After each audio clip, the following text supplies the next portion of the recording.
शिवसेना आमदार संजय शिरसाट यांनी छत्रपती संभाजीनगरमध्ये पत्रकारांशी संवाद साधला। शिवसेनेचे आमदार भाजपच्या संपर्कात असल्याचा दावा शरद पवार गटाचे आमदार रोहित पवारांनी केलाय। त्यांच्या या दाव्याला संजय शिरसाटांनी जोरदार प्रत्युत्तर दिले। संजय शिरसाट नेमकं काय म्हणाले पाहूया। आगामी विधान परिषदेच्या ज्या निवडणुका होणार आहेत त्यामध्ये वरिष्ठ नेते हे बोलणी करतायत।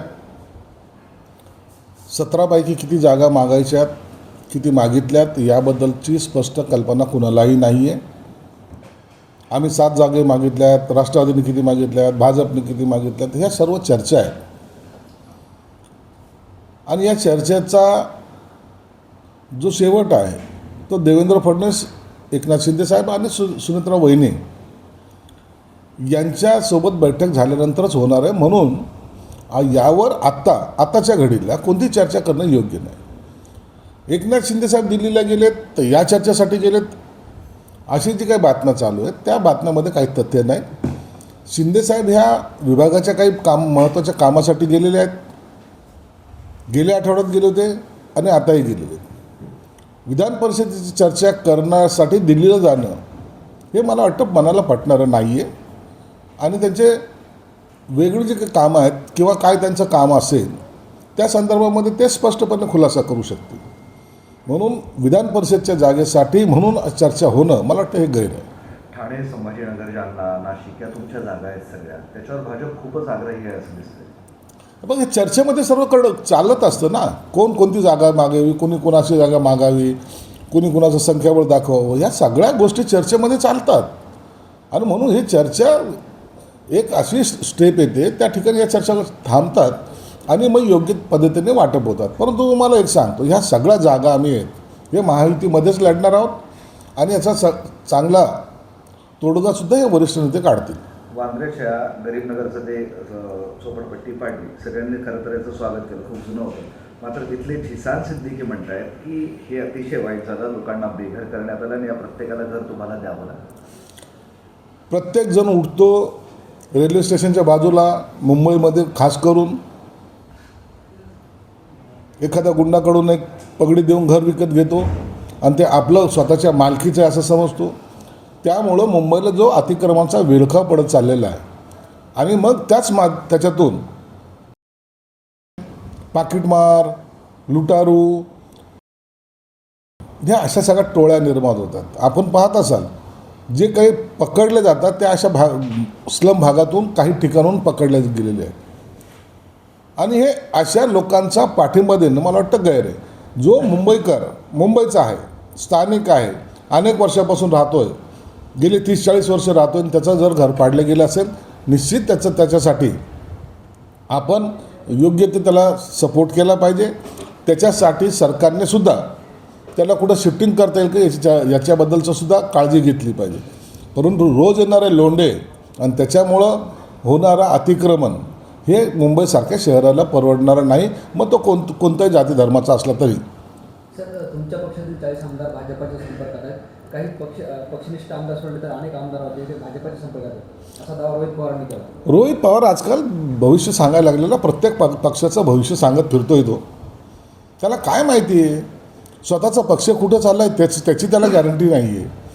कालचं त्याचं स्टेटमेंट पाहिलं तर त्यांनी सांगितलं आहे शरद पवार जर भाजपबरोबर जर त्याने जर युती केली तर मला पक्ष सोडावा लागेल।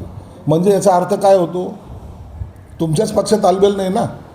म्हणून पहिलं स्वतःचा पक्ष सांभाळा, स्वतःच्या पक्षामधली जी होणारी फूट आहे ती थांबवा, मग नंतर इतर पक्षाबद्दल विचार करा। शिवसेनेचा एकही आमदार इकडे तिकडे जाणार नाही।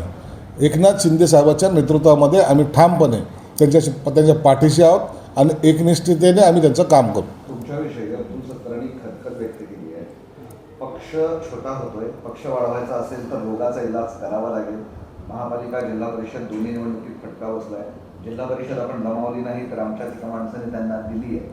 माझ्या नगरसेवकांना निधी 1 रुपया दिला जात नाही, आम्हाला निधी मिळत नाही, अशी तक्रार सत्ता। त्यांनी काय तक्रार केली ती मी काही ऐकली नाही किंवा वाचली पण नाही।